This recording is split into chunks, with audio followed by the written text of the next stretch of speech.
Scott, we're going to change directions a little bit because the NBA draft lottery is on Tuesday, and the Celtics have the best odds at the first overall pick.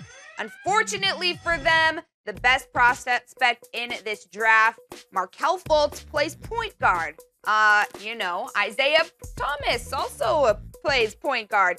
Thomas is a free agent after next year and has already said that the Celtics will have to, quote, back up the Brinks truck to pay him. Thomas will be 34 by the end of a max deal at that point. So, Scott, if the Celtics keep their pick and draft Markelle Fultz, will that ultimately spell out the end of the IT era in Boston? If I was Danny Ainge, I am picking a point guard. The worst pick they can have, worst case, is fourth. There will be a point guard available. So even if it's not Fultz or if it's De'Aaron Fox, I'm picking a point guard. Okay. And even though IT's there. I don't want Isaiah Thomas from age 29 to 34.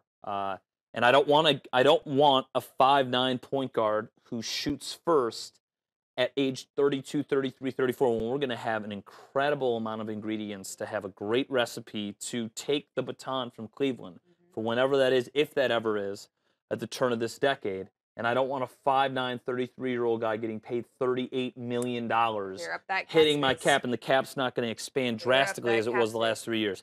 And next year is going to be a shooter's draft, and they have the Nets pick next year. This is really shaping up great. They want the first pick. I think the question would be which point guard. They have their druthers, which point guard. I think Fultz. I think the interesting element is if it is chalk, meaning the teams that have the most ping pong balls do rank and file 1, 2, 3, 4 in the draft. None of them, their need is a point guard. No. But you can argue outside of Tatum and Josh Jackson, the four best players are all the point guard. So I think that would benefit Lonzo Ball.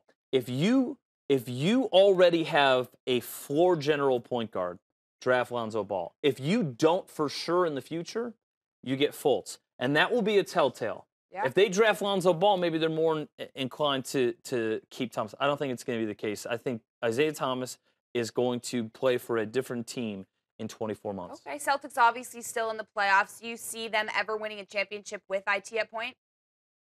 I don't think they're going to win next year, so no. Nope. All right. Well, that one will be interesting to see. I think I agree with you. Markelle Fultz, definitely the decision for them. Clear up that cap space and make room for the fresh talent coming in with the Nets pick as well.